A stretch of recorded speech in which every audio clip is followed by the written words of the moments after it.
fibrados associados. Se vocês forem olhar as notas de aula, provavelmente eu mando hoje, depois da aula, mais notas de aula para vocês. Né? Se vocês forem olhar as notas de aula, vocês vê que tem mais coisas acontecendo, tá certo? Nas notas de aula. Tem exemplos, tem outros desenvolvimentos, tem coisas que eu não vou fazer aqui, mas é porque aqui, se eu for fazer tudo, não dá tempo. Tá certo? Estou fazendo uma opção por dar uma visão mais geral, né, da história. Então, a gente tinha definido os fibrados associados. Né? Quer dizer, para definir um fibrado associado, a gente precisava de um fibrado principal. Né? Ia lá. Então, se eu tinha um fibrado principal, esse igual a E sobre G isomorfo a um certo N, né? Fibrado principal.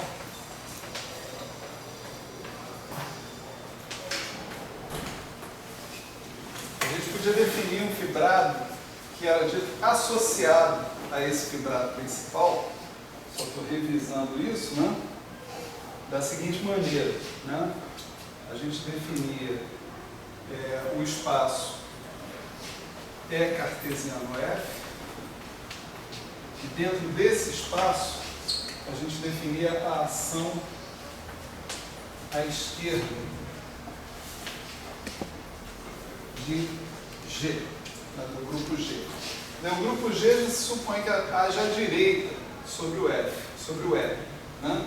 Agora, esse F é uma novidade, né, em termos de definição, é um espaço a mais, e a gente supõe que sobre o F, esse G age à esquerda, tá certo? E essa ação à esquerda era definida dessa maneira, V. E pertencente a E, V pertencente a F, tá certo? EVG era, por definição, G menos 1V.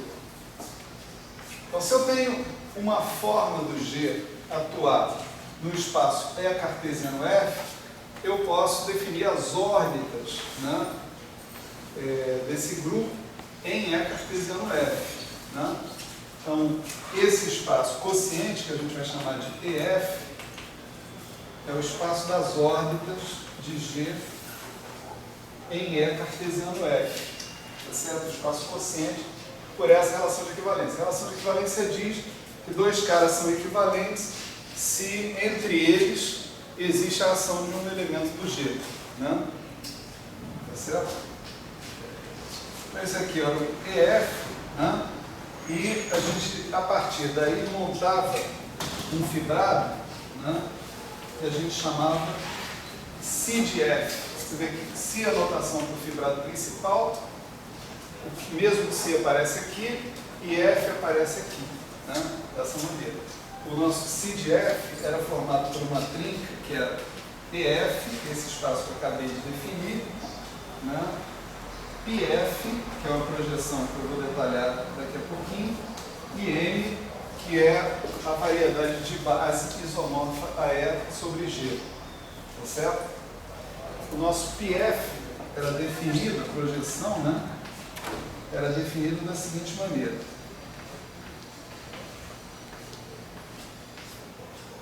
A projeção atua num elemento de EF, e os elementos de EF são classes de equivalência. Então, essa aqui é a classe de equivalência dos pontos de E cartesiano F, que são equivalentes a EV. Certo? Então, a projeção PF era a mesma coisa que a gente obtinha se eu fizesse o P de E. Certo? Então, o que a gente fez na aula passada, né, foi mostrar esse feixe que está aqui. Isso aqui é um feixe, certo? Ele tem um espaço total, um espaço de base e uma projeção entre eles. Isso é tudo que a gente precisa para definir um feixe. Né? E a gente mostrou na aula passada foi que esse feixe era um feixe fibrado, tá certo? Ou seja, que esse PF a menos 1 de P para qualquer P pertencente a M, né?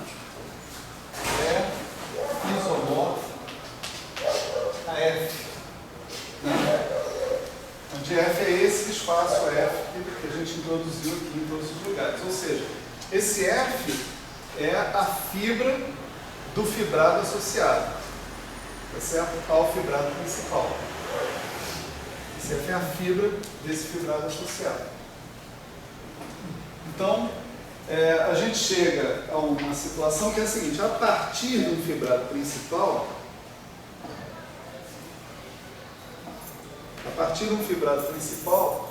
a gente conseguiu definir um outro fibrado, né, aonde o grupo G atua também, agora não necessariamente de forma livre, né, atua também, e atua sobre um certo espaço topológico ou variedade, né, que é o F. Tá certo? Esse F. Na literatura vocês vão ver outras coisas, assim, fibrado vetorial, etc. Tal. Tudo não passa de quando o F é um espaço vetorial, por exemplo, né, tem estrutura a mais, coisa desse tipo, né? Mas o importante aqui é ver que a partir desse fibrado original, onde a gente tem uma ação à direita do G sobre o F, a gente consegue definir um outro espaço onde eu tenho uma ação à esquerda sobre a fibra que é o F. Tá certo? Então ali, eu voltando, né, à noção que a gente discutiu na aula passada, a gente pode encarar esse fibrado associado localmente, pelo menos, né, como uma espécie de produto cartesiano de M por F, né, com a adição de que sobre o F existe uma ação do grupo G bem definida, né? Essa ação pode ser efetiva, pode ser livre, pode ser etc, etc. Tem várias possibilidades para essa ação, né? Então isso era o fibrado associado, e o que ficou faltando em relação à minha programação aqui foi falar para vocês sobre como é que são os morfismos, né, no fibrado associado. Então vamos falar sobre isso agora. Morfismos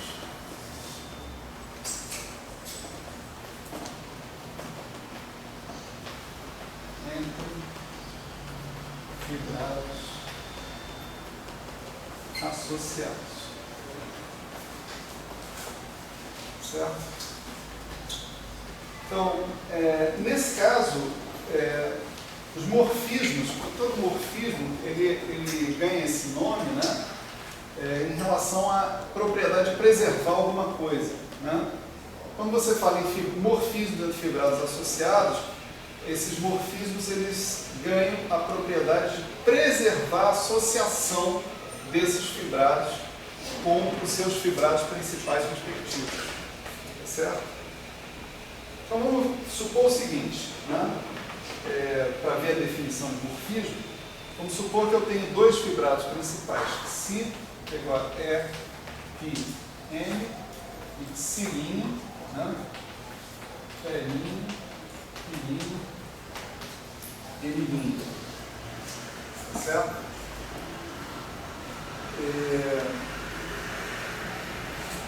Suponha que eu tenho um morfismo principal entre esses dois caras, certo? Então, vou supor que o F é um morfismo, né, entre Si e Cilinha, tá certo? Então, um morfismo associado vai estar sempre definido a partir de um morfismo principal, que é um morfismo entre fibrados principais. Tá certo? Então eu vou dizer que um morfismo associado a partir do Si, eu tenho o Si de F, tá certo? Que é o fibrado associado ao Si com fibra F, né? O Si de F, ele é EF, PF, N, né? E a partir do Cilinha, eu tenho Cilinha de F, que é o fibrado associado a Cilinha com fibra F, a mesma F, né? A mesma fibra F. Então, esse Cilinha de F é E'linha de F, I'linha de F, M'linha. Né? Então, se eu tenho um morfismo principal entre os fibrados principais, a existência desse morfismo principal vai implicar na possibilidade de eu definir um morfismo entre os fibrados Si de F e X'D de F, certo? Esse morfismo vai ser definido da seguinte maneira, né? Ele vai ser um UF, F, certo? Lembra que nessa notação, né, esse F que está aparecendo aqui é o cara que sai da variedade de base do fibrado original e chega na variedade de base do fibrado de chegada, né? Vamos dizer assim, né? Então, esse F é o cara que diz como é que, qual ponto da variedade é mapeado no outro ponto. O morfismo preserva a fibra, tá certo? E o F diz, né, por exemplo, se o F é a identidade e a variedade de base é a mesma, então você sai da fibra para a própria fibra, você faz uma permutação, né, essencialmente. Então, esse morfismo, o F, ele vai ser um morfismo associado se ele satisfizer o seguinte: o F atuando no que? Numa classe de equivalência, né? Esse cara daqui é um elemento desse espaço aqui, ó, o EF, né? Bem devagar. Aqui é um elemento de E cartesiano F, né?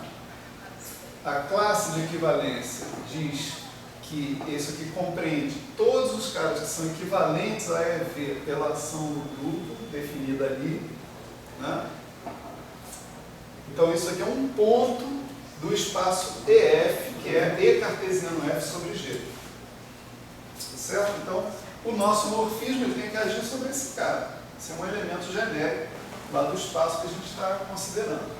Então, o F atuando em EV é, por definição, né, U de E, V. Então, isso significa que se você tem um morfismo entre fibrados principais, esse morfismo entre fibrados principais induz um morfismo entre fibrados associados. Certo? Como toda afirmação, né, que é feita para aplicações que atuam sobre espaços quocientes, é preciso que a gente faça já o tradicional, mostrar que essa afirmação é independente do representativo, né? Se eu escolher outro representante dessa classe de equivalência, eu imagino que vou ter que terminar no mesmo lugar, né? Então vamos lá. Vamos supor que eu escolha um E', V', né, que denote, né, a mesma classe de equivalência, tá certo? Anterior, ou seja, que seja equivalente ao cara. Se isso daqui é verdade, né, isso implica que E', V' é igual a EG, né? G menos 1V, né? Esse é o nosso critério, né, de ação de grupo de equivalência, né? Então, se eu aplicar o UF, né, no E', V', né, isso é a mesma coisa que aplicar o UF, né, na classe de equivalência, né, de EG, G menos 1V. Não é isso? E se eu aplicar agora a definição do F, isso daqui vai ser a classe de equivalência de U de EG com G menos 1V, né? Certo? Estou usando a definição aqui. Mas o U, né, ele é um morfismo também. É um morfismo principal. E os morfismos entre fibrados principais preserva a propriedade de multiplicação do grupo, né? Então, U de EG é igual ao U de E vezes G, né? Isso daqui é a mesma coisa que U de E vezes G menos 1V, tá certo? Mas é claro que esse cara que está aqui é equivalente a U de EV, né? Isso daqui é a ação de G sobre U de EV. Todo mundo quer a ação de G sobre o cara, faz parte da mesma ordem, né? Então isso aqui vai ser a mesma classe de equivalência de U de EV, né? E isso daqui é a mesma coisa que eu tenho aplicado o meu UF sobre a classe de equivalência de EV, né? Portanto, se eu mudar de representante, ao invés de eu escolher como representante da classe de equivalência EV, eu escolher L'V', né? A ação do UF é exatamente a mesma. A aplicação está bem definida, é independente do representante, né? Então, um morfismo entre fibrados associados é definido a partir da existência de morfismos entre os fibrados principais, associados a cada um deles, né? Tá certo? Isso implica, né, que a definição de trivialidade, veja bem, a definição de trivialidade de um fibrado é dizer o seguinte, que ele é isomorfo a um espaço produto cartesiano, né? Globalmente isomorfo, né? Ele é localmente trivial se ele é localmente isomorfo, quer dizer, aberto por aberto, existem isomorfismos entre esse aberto e aquele aberto, né, do outro cara, né? Então, quando eu falo isomorfismo, a palavra isomorfismo, esse isomorfismo, no caso do fibrado associado, está condicionado a eu ter um isomorfismo entre os fibrados principais. Portanto, eu vou dizer que dois fibrados associados são isomorfos, tá certo? Se os fibrados principais aos quais eles são associados também o forem. O conceito de isomorfismo entre fibrados associados não é independente do conceito de isomorfismo entre fibrados principais aos quais eles estão associados. O parágrafo é longo, mas eu espero que o que eu esteja falando esteja simples.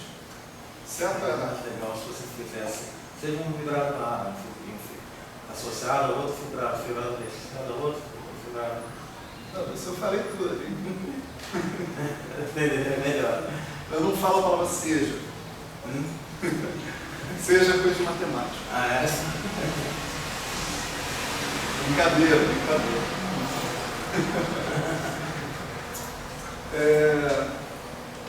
Então, o próprio Einstein diz que isso pode causar alguma confusão na literatura, tá certo? Porque, por exemplo, o cilindro é reconhecidamente conhecido como um fibrado trivial, né?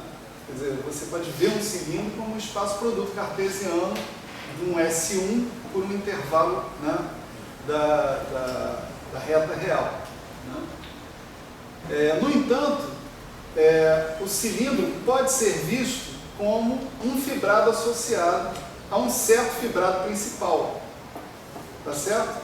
No caso, o fibrado principal é o fibrado que tem como espaço total S1, projeção π e espaço de base, espaço projetivo RT1. Isso aí são outros 500 cruzeiros, né? Estou só citando. Então, nós temos esse fibrado principal, e se você construir um fibrado associado com uma fibra que seja esse espaço, esse intervalo, menos 1, por exemplo, né? Você termina no cilindro. Só que esse fibrado principal, ele não é trivial, ele não é o isomorfo, é um fibrado produto. Então, no sentido, se o cilindro for visto como um fibrado associado a este fibrado principal, o cilindro não é um fibrado associado trivial. A nossa definição de fibrado associado trivial implica que o fibrado principal ao qual ele é associado tem que ser trivial também. Certo? Então, beleza.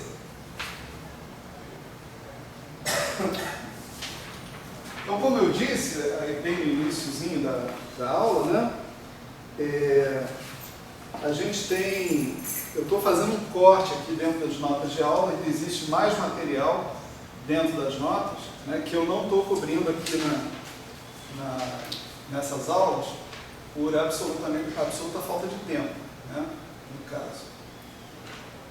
Então a gente vai cortar os fibrados associados agora, não vai cortar muita coisa, mas vamos pular, vamos dizer assim, o tópico de retrocesso entre fibrados associados. Né? É uma coisa que é muito difícil até falar, né?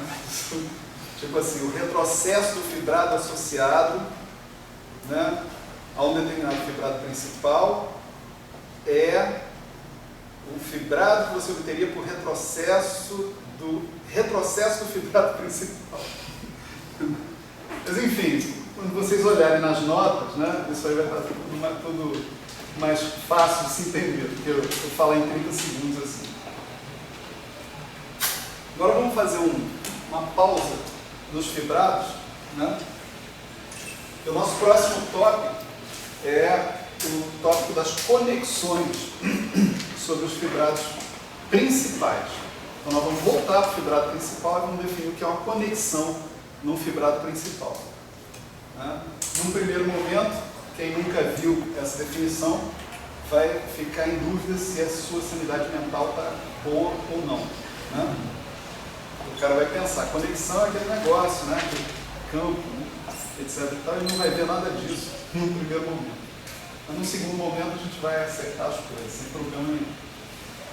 Agora, para falar sobre as conexões, né, a gente vai precisar de um background comum a todos em termos de variedades diferenciáveis e em termos de grupos de Lie vistos como variedades diferenciáveis. Então, eu bolei uma revisão relâmpago, né? Então, mais detalhes, né, naturalmente, vocês vão encontrar naquele material adicional que eu enviei para todo mundo. Tem coisas sobre variedades diferenciáveis, sobre grupos de Lie, sobre homotopia também, etc. e tal, né? Então, quem quiser mais detalhes disso, vai olhar ali. Aqui nós vamos falar das coisas mínimas que vão permitir que a gente consiga entender o que vem pela frente. Tá certo? Então vamos tocar o barco, né?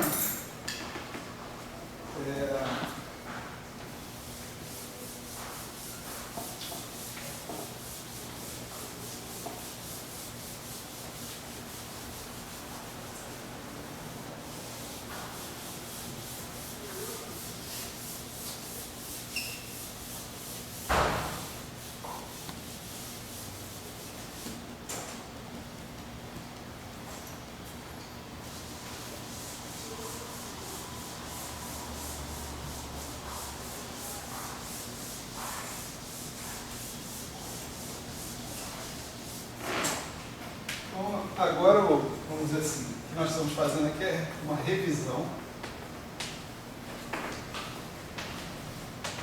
Variedades, tópicos, né? Assim, tópicos em variedades diferenciadas e grupos de Lie. Aqui, grupos de Lie vistos como variedades diferenciadas. Tá certo? Então, a primeira revisão que nós vamos fazer é sobre o chamado mapa diferencial.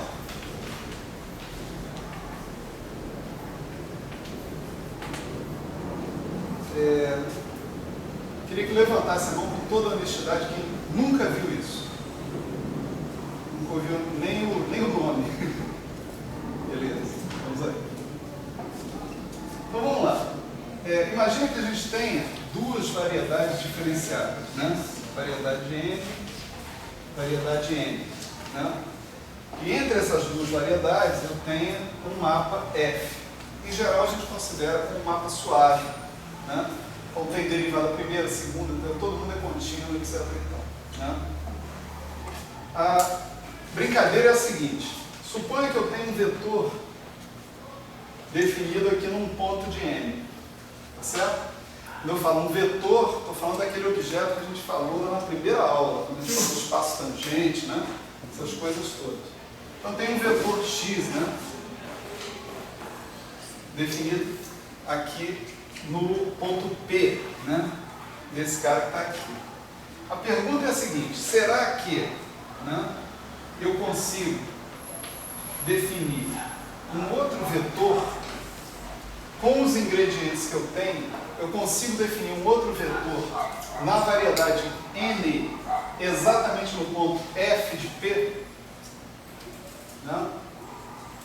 Vamos chamar esse outro vetor aqui, né, de f estrela x. Certo? Isso é para lembrar que vou usar o f para fazer essa indução, né, para definir esse outro vetor lá. Né? Então a resposta para essa pergunta é sim, eu consigo. Dado um vetor x aqui, definido no ponto P, e dado um mapa f entre a variedade m e a variedade n, eu consigo definir um vetor na variedade n no ponto f de P. De que maneira? Esse vetor f estrela x, né, ele sempre tem que atuar numa função da variedade nos reais, né? Assim como o vetor x. X atua em funções de m em R. F estrela x tem que atuar em funções de n em R, certo?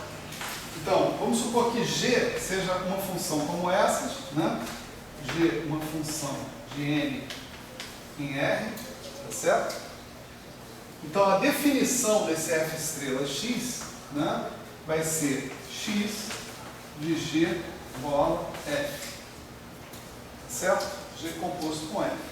Essa função g composto com f, né, é claramente uma função de m em R. Né? O f pega um cara de m e leva um cara de n. O g pega um cara de n e leva nos reais. Então, isso é uma função, né, de m em R, certo? Então isso aqui é uma definição, tá? Se eu tiver esses ingredientes, né, um vetor num espaço tangente a P em M, né, eu vou ter, né, um vetor no espaço tangente a f de P em N. Tá certo? Só para a gente observar, né, como é que é esse vetor em termos de componentes, vamos agora lembrar que a gente está falando de variedades diferenciáveis, né? Então, existe aqui um mapa psi, um homeomorfismo psi, entre esse ponto P, que é um certo aberto de N, né, num certo Rn. Né? E existe também um certo mapa φ entre esse ponto P, que é um certo aberto de N, é um homeomorfismo entre esse cara e um aberto de Rn. Né? A chegada aqui vai dar coordenadas, vamos dizer, x de P, e aqui eu vou chamar de y de P as coordenadas às quais eu chego. Tá certo? Nesse cara. Um vetor, né, genérico, né, por exemplo, em M, ele sempre vai poder ser escrito, né, de uma forma como essa. Né? É um conjunto de componentes, de números. A gente sabe que se eu tiver curvas, essas componentes x,mi denotam as derivadas da curva em relação ao parâmetro de evolução ao longo da curva. Isso a gente viu lá na primeira aula. Né? Mas vamos dizer, em geral, eu tenho um conjunto de números e isso daqui é a ação padrão do vetor sobre uma função genérica. Então, se eu não escrever que o x está atuando num certo f, eu posso deixar subentendida essa ação e isso aqui se torna a base, vamos dizer assim, aonde esse vetor está expresso. Essa expressão ela é independente de coordenatização. Se eu variar o sistema de coordenadas, varia a base e variam os componentes, de modo que o vetor permanece um objeto invariante, né? Então, o nosso vetor, um vetor aqui, em N, ele está expresso em termos dessas coordenadas. Então, aqui, né, vamos supor, esse y que está aqui, ele vai ser um y' d ADY, vou chamar de alfa, porque, em princípio, nem a dimensão de N tem que ser igual à dimensão de N, tá certo? Então, esse índice alfa, beta, ele varia potencialmente numa faixa de valores que não é necessariamente a mesma faixa de valores do micro, né? Então, a pergunta é a seguinte, dado que eu conheço as componentes desse vetor x aqui, quais são as componentes do vetor f estrela x? Né? Então, isso é bem fácil de responder, né? Para isso a gente usa a definição, né, do cara que está aqui. Então, esse x de g bola f, ele é xmi, né? São as componentes do vetor x, e aqui a gente tem d a d xmi, né? Da função g composta com f, né? Que em princípio é um f de p, né?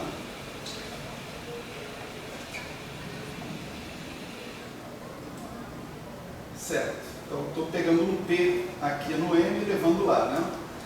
Bom, essa mesma coisa que está aqui, a gente pode exprimir assim, né?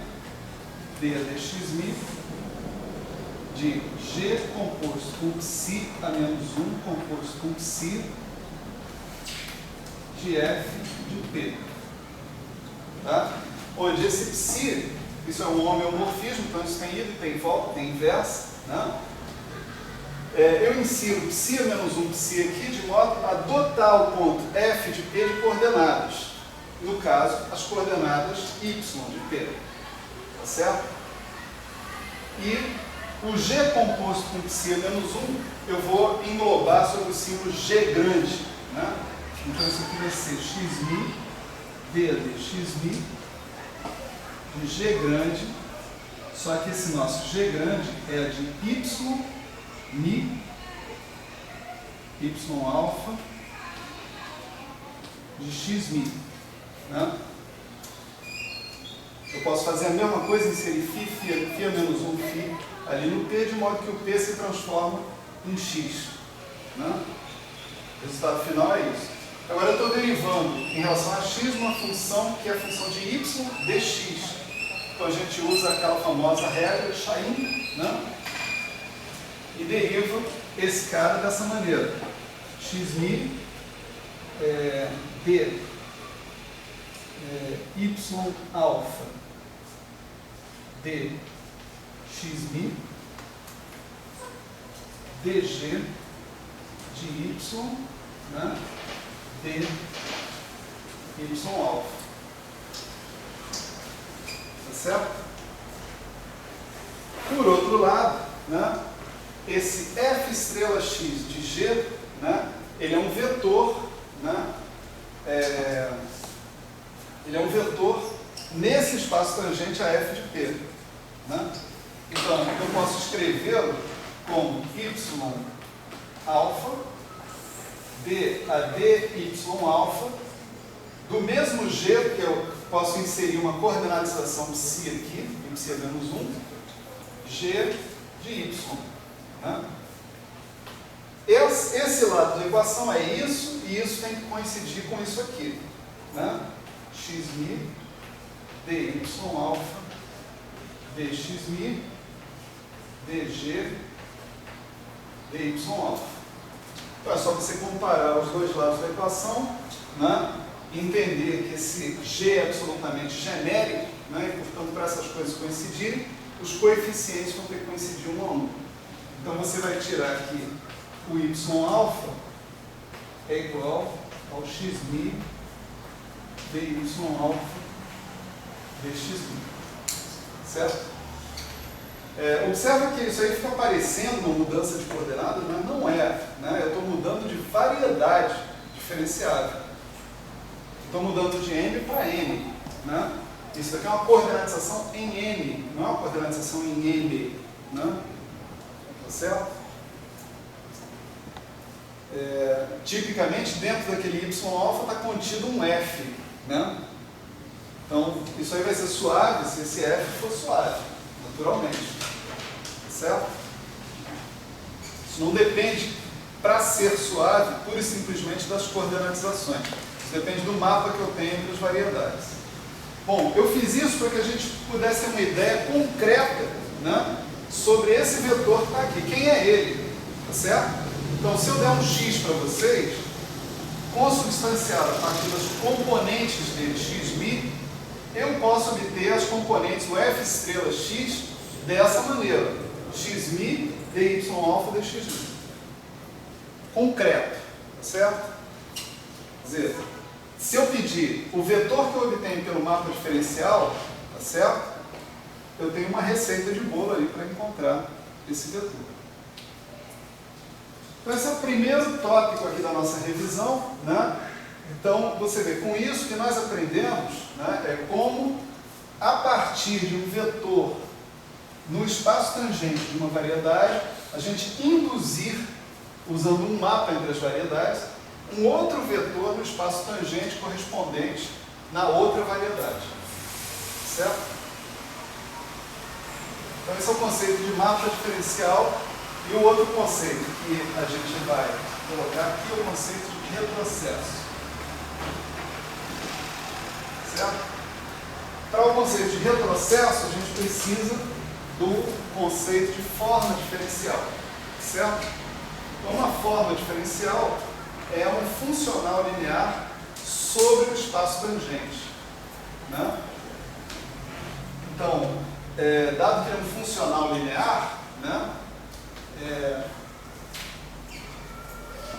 o espaço de todos os funcionais lineares formam, sobre um determinado espaço vetorial, em geral, formam um espaço vetorial.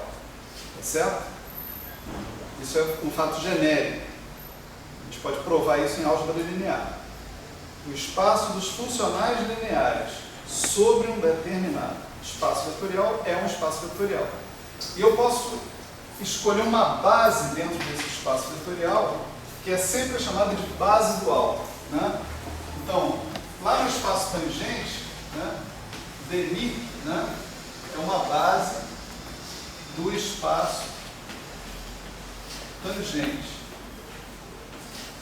Então, no espaço dual ao espaço tangente, ou seja, no espaço dos funcionais lineares sobre o espaço tangente, eu posso encontrar uma base que eu chamo de base dual.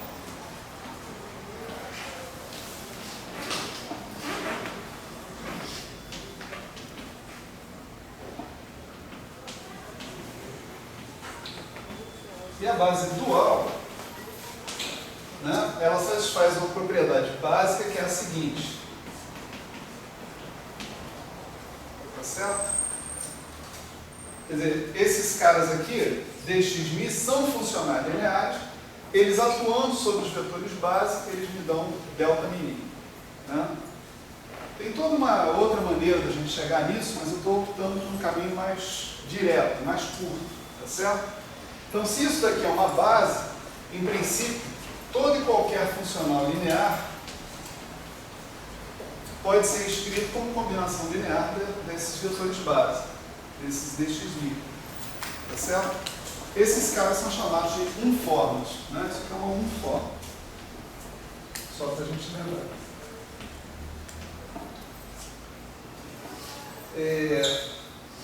Agora vamos supor que a gente está na mesma situação anterior. Eu tenho uma variedade de M,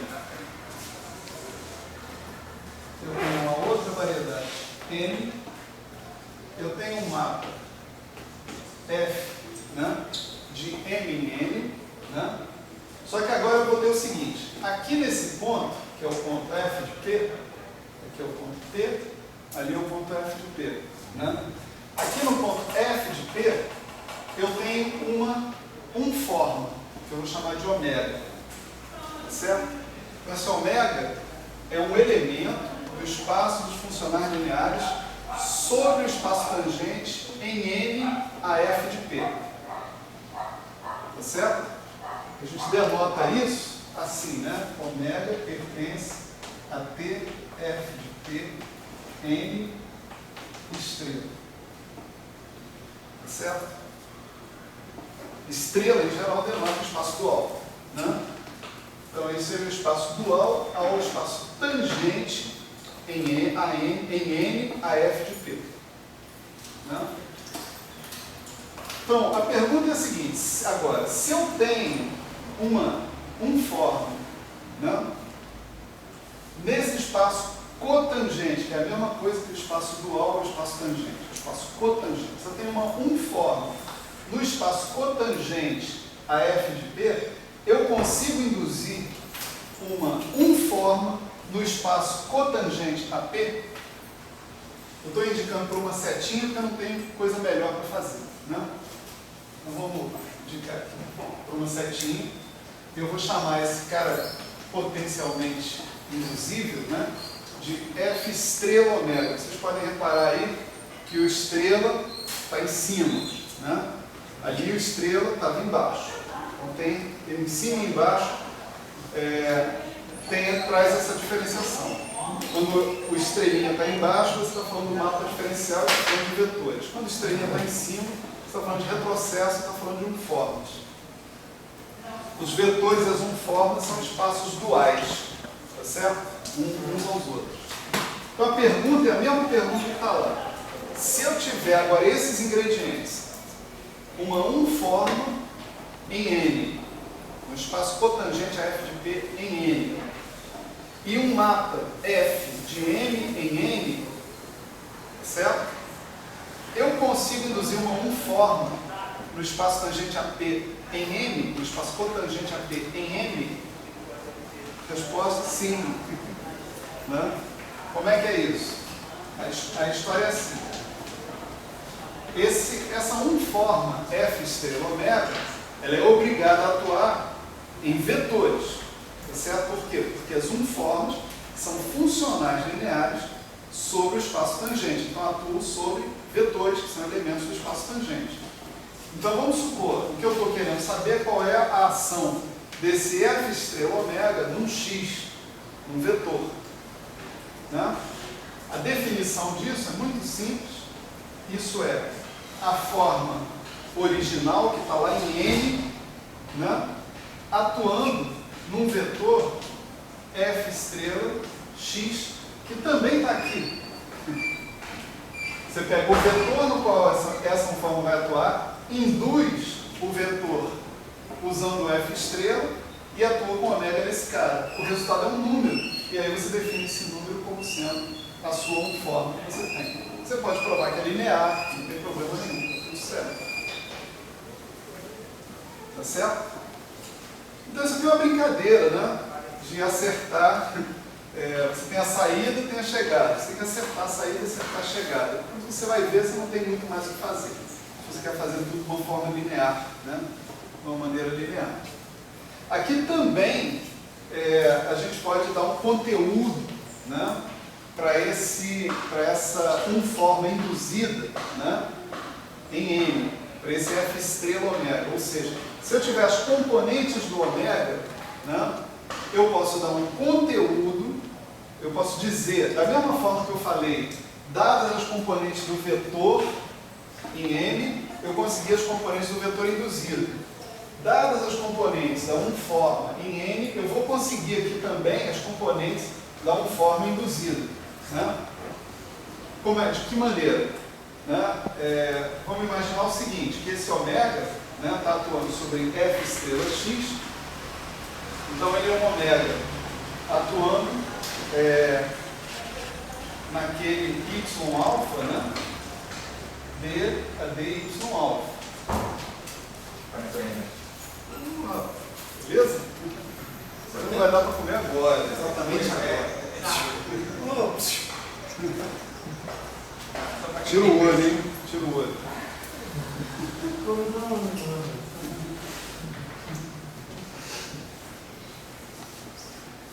Como esse cara aqui é linear, né? E eu também vou aproveitar e vou escrever esse cara, ômega beta, né? dx beta. Ômega é ômega beta dx beta, e esse dx beta vai atuar no y alfa, vamos chamar de d alfa, certo? Aí eu uso a linearidade de todo mundo, isso vai dar ômega beta, y alfa, dx beta, d alfa. E uso o fato de que eu tenho uma base dual, tá certo? Aquela propriedade que está ali. Isso daqui vai dar ômega alfa, y alfa. Isso aqui dá delta beta alfa, né? Então dá ômega alfa, y alfa. Agora eu substituo o meu y alfa aqui por a coisa que eu vi lá, né? É xmi dy alfa dxmi. Então, um dos lados da equação já montei direitinho. Agora vamos olhar para o outro lado da equação. Esse cara é um elemento do espaço cotangente ali em cima, né? Então, eu vou chamar os componentes dele, né, de ômega barra, vamos falar assim, né? Ômega barra mi dxmi. Né? Isso aqui tem que atuar em xmi dmi, né? Por hipótese, né? Esse cara tem que ser um forno aqui no espaço cotangente, então ele é uma combinação linear desses vetores base que estão aqui, dxmi.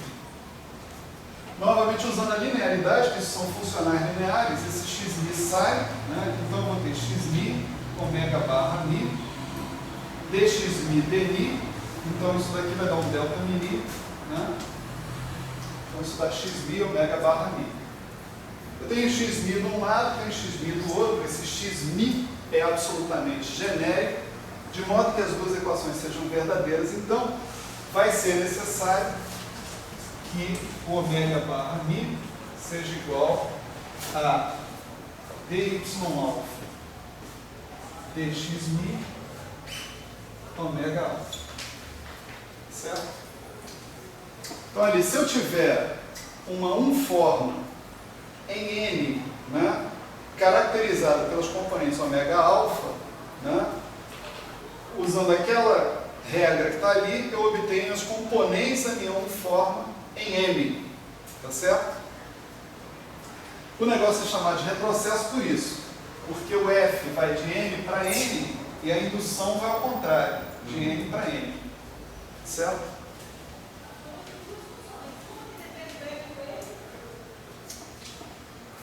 Bom, isso aí brevemente, né, é o que a gente tem a dizer sobre retrocesso e mapa diferencial. A gente vai utilizar, né, essas duas definições, né, essa do retrocesso e essa a do mapa diferencial, né? Nós vamos usar essas duas definições intensivamente da agora para frente. Agora, a partir daqui, virou todo mundo especialista em mapa diferencial e retrocesso, certo? Vocês sabem isso de cor e salteado, de trás para frente, não tem problema nenhum, nunca mais eu vou explicar isso.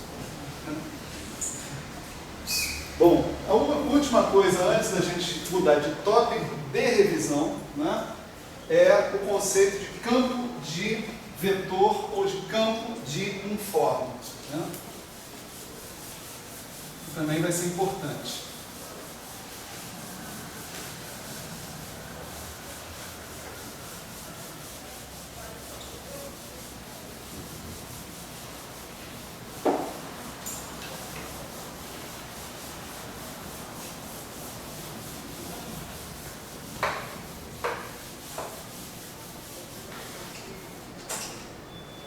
Então, campos de vetores. Começar com os campos de vetores, né? Isso vai significar o seguinte, que eu tenho uma regra que a cada ponto P da variedade me assinala me atribui um vetor. Como é que eu vou fazer isso? Então, eu tenho o ponto P, eu vou lá e observo o espaço tangente da variedade no ponto P, e nesse espaço tangente eu escolho um vetor. Vou para o ponto P' vizinho, né? Faço a mesma coisa, vou ao espaço tangente no ponto P' e escolho outro vetor. Só que essa escolha não há de ser feita de qualquer jeito, certo? É preciso que um certo requisito seja satisfeito. Vamos supor que eu fiz a escolha, ou seja, em cada ponto P eu peguei um vetor, tá certo?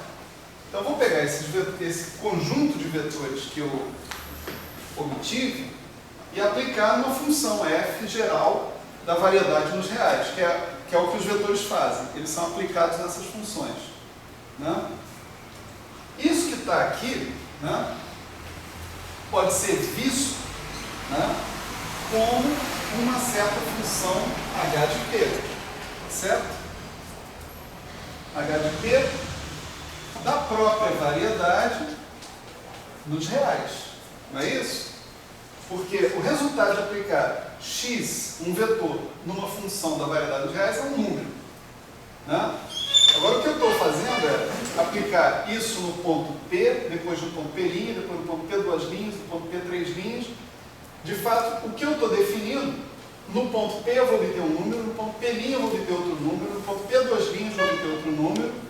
Então o que eu estou obtendo é uma função inteira, que atua da variedade nos reais. Eu vou impor um requisito sobre essa função que eu obtenho, seja qual for o f, tá certo? O requisito é que esse h de p seja suave, seja uma função suave da variedade nos reais, tá certo? Tem uma definição mais elaborada de suave, vamos dizer assim, mas tipicamente eu quero que ela seja diferenciável para ser infinito. Agora você vai perguntar, mas como se P, eu não posso fazer P mais delta P menos H de P sobre delta P, porque eu não sei nem o que é delta P, né? Pois é, eu não posso fazer isso com os pontos da variedade, mas eu posso fazer isso com a imagem desses pontos no RM. E eu posso mostrar para vocês que a definição de função suave é para essa imagem no RM, tá certo? Então, se esse requisito aqui for cumprido, tá? Para qualquer f, essa função h de p é uma função suave, esse xp, esse conjunto, essa escolha que eu fiz de um vetor para cada ponto da variedade, é chamado um campo vetorial, certo?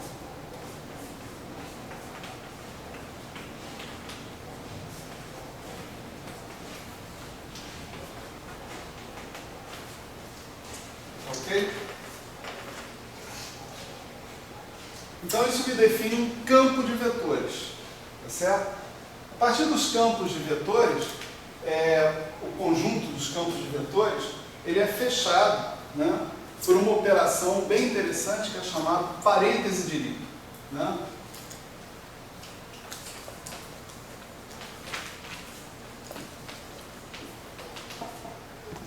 Certo? Como é que é o parêntese de Lie?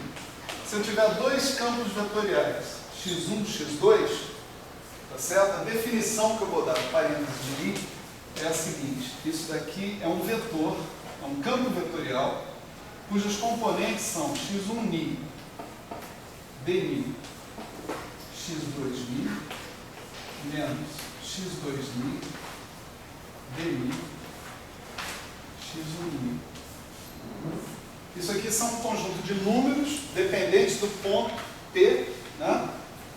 E aqui eu tenho a base dni, tá certo? Isso aqui é um vetor como qualquer outro vetor, né? Se eu quiser, eu escrevo assim: x1, x2, mi, dmi, né? Componente mi do parêntese de Lie. Então, o parêntese de Lie, já dá para suspeitar, ele é antissimétrico, né? O parêntese de Lie de x1 com x2 é igual a menos x2 com x1, né?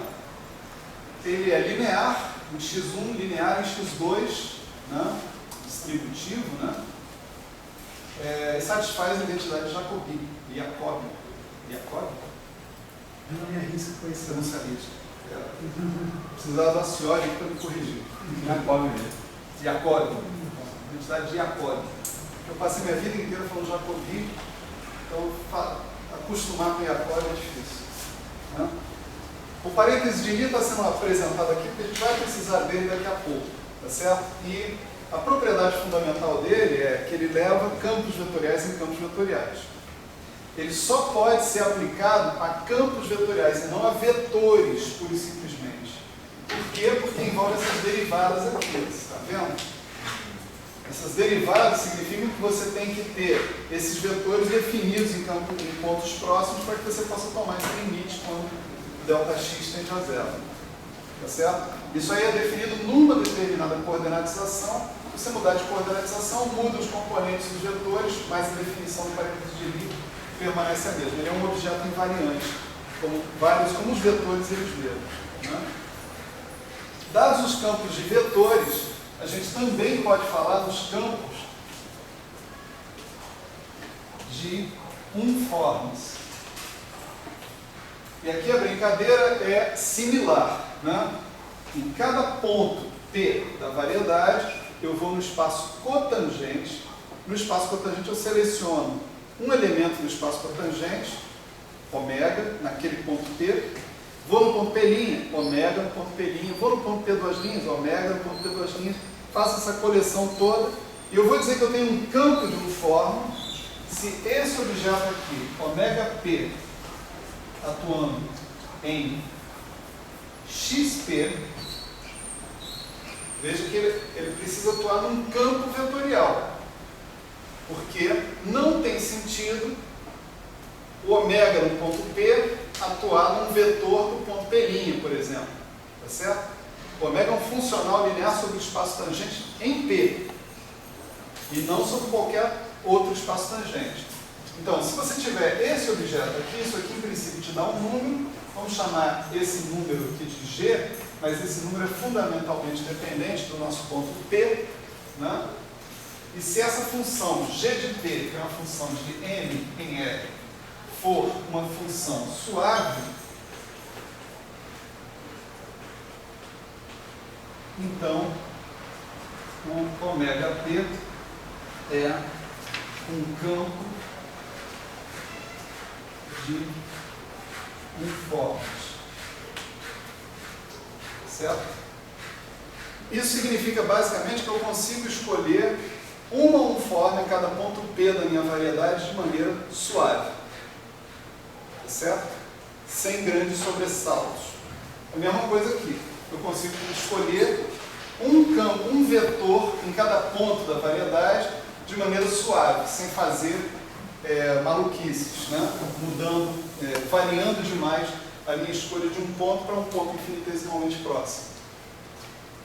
Tá certo? Então temos os fibrados, temos o mapa diferencial, temos o retrocesso, temos os campos de vetores. Então agora temos que passar para outra parte da revisão que diz respeito às propriedades dos grupos de Lie. Tá certo? Então, vamos falar sobre os grupos de Lie agora, rapidamente também.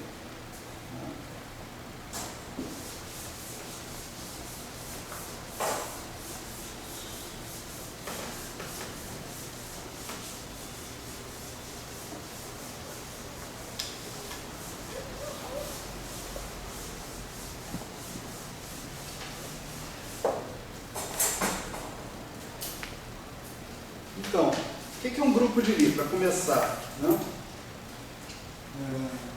Grupo de Lie.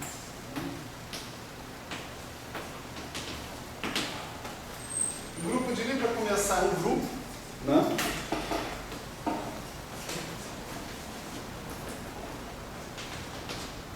Para continuar, ele é uma variedade diferenciável.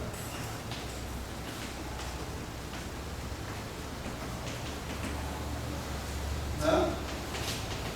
E, de maneira decisiva, para caracterizar esse cara, né? é necessário que o produto que eu defino no grupo, tá certo?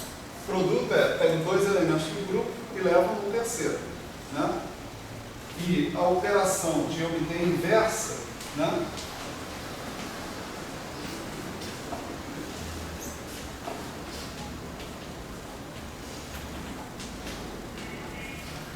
Tanto uma operação quanto a outra, eles são mapas entre variedades, no caso da variedade nela mesma, né? Ou do variedade produto cartesiano na variedade. Então, esses dois mapas são mapas suaves. Significa que os mapas induzidos nos abertos, em cada aberto que a gente tem, são mapas diferenciáveis de classe C infinita, né? Então, essa definição técnica de grupo de Lie, isso significa basicamente que a minha lei de composição é uma lei de composição que respeita a continuidade. Se eu pegar e compuser dois elementos próximos entre dois elementos, e depois eu compuser um dos elementos com outro elemento bastante próximo do elemento anterior, o resultado vai ser um elemento próximo do elemento que eu cheguei pela composição. Tá certo? Quer dizer, as coisas não se dão de maneira abrupta no grupo de Lie, tá certo? Se dão respeitando critérios de continuidade, sem bicos, né? Sem essas coisas acontecendo. Então, num grupo de Lie, né, ele é uma variedade diferenciada também. Então, os elementos do grupo, eles possuem coordenatizações, tá certo? Eles possuem coordenadas. Quer dizer, eles são parametrizáveis por um conjunto de parâmetros, de coordenadas, né? Então, se você tiver um certo elemento G, esse elemento G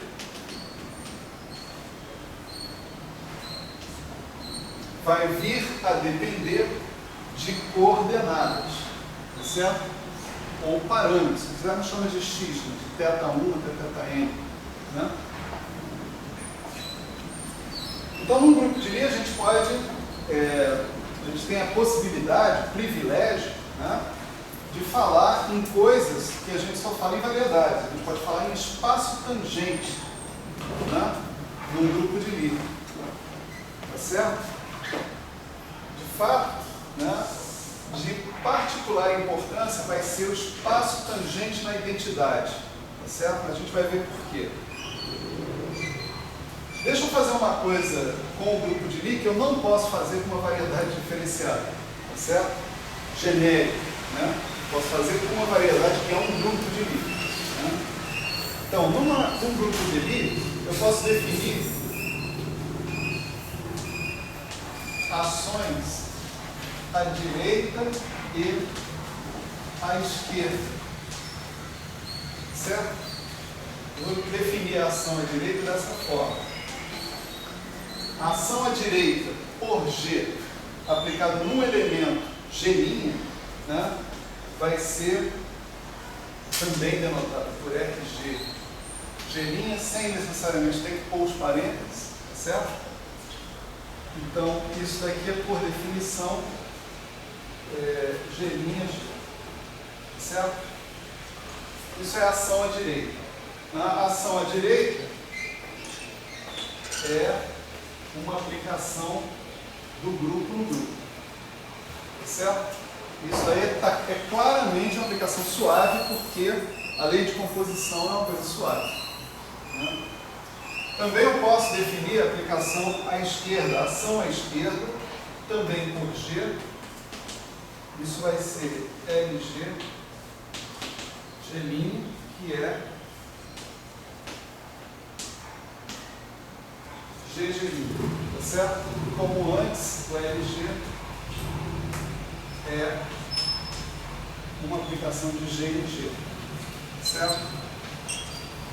Então é muito estranho, né? Eu posso, num grupo de Lie, definir a ação de um elemento do grupo, né, sobre o outro, né? Não é estranho por causa do grupo, mas é estranho do ponto de vista de variedade.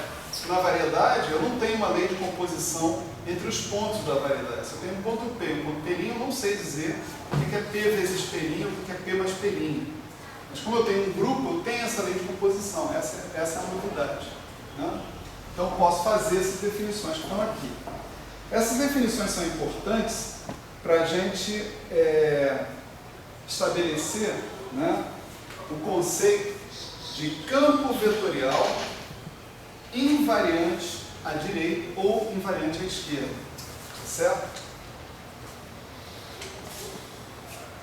Vamos falar sobre os campos vetoriais invariantes à esquerda.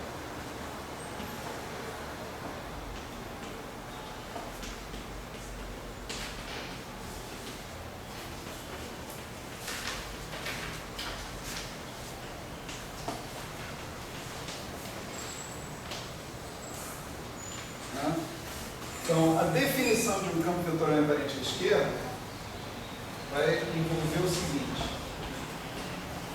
LG estrela xg' é igual a x GG'. Vamos devagar. Então, primeiro coloca a definição, depois a gente discute, né? Todo mundo está vendo uma estrela aqui embaixo, né? Tá certo? Isso significa letra A, mapa diferencial, letra B, retrocesso. Vamos lá. A ou B? Mapa diferencial. Hã? Mapa diferencial. Por quê? Porque a estrela está embaixo. Tá certo? Se a estrela estivesse em cima, era retrocesso. Né? Mas também tem outro sintoma. Porque esse cara aqui, teoricamente, eu estou dizendo que é um vetor, melhor ainda, um campo vetorial. Né? Então, eu fiz uma escolha da seguinte maneira: o grupo de Lie não é uma variedade, então eu fiz aquela escolha, que está lá. Em cada ponto do grupo de Lie, eu fui no espaço tangente e peguei um vetor. Tá certo?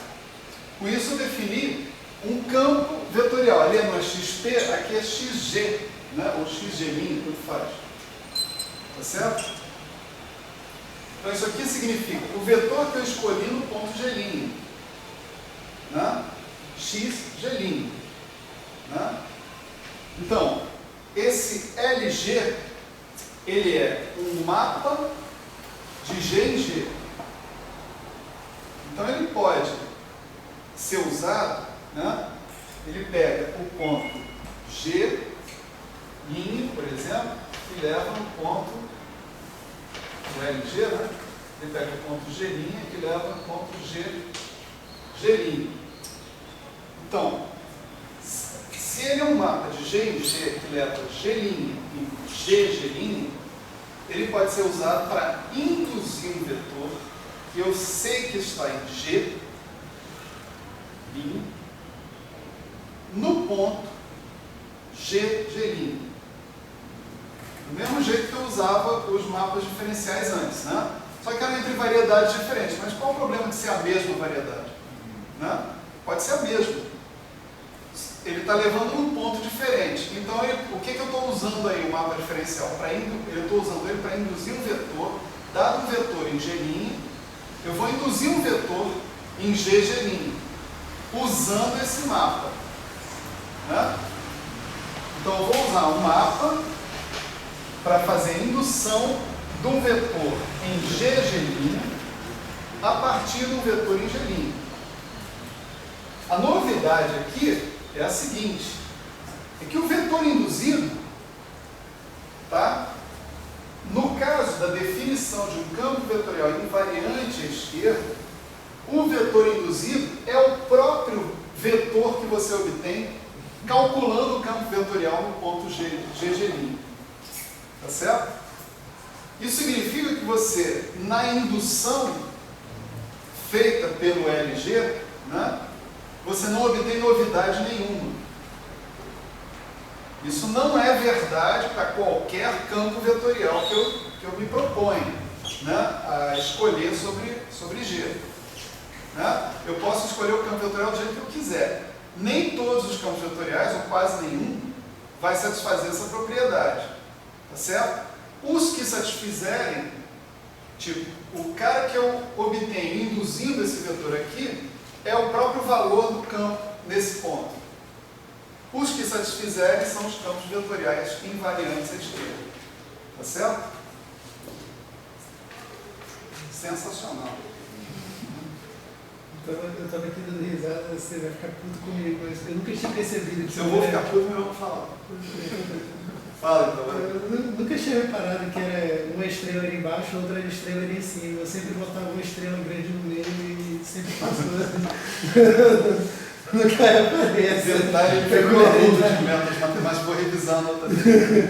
Como é? Vou revisar a sua nota depois desse comentário. Pois é. Nunca tinha reparado que uma estrela embaixo e assim. Nessas horas é que é bom ter a caligrafia ruim, né? Porque eu botava uma estrela grandona no meio. Eu lembro de eu ter debitado isso, sua caligrafia é ruim. Bota ruim nisso.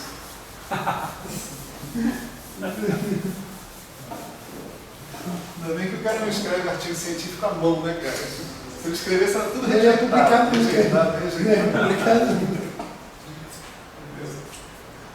Bom, tem uma coisa interessante, né? Acabei de apagar ali um parêntese de Lie, desculpa, né?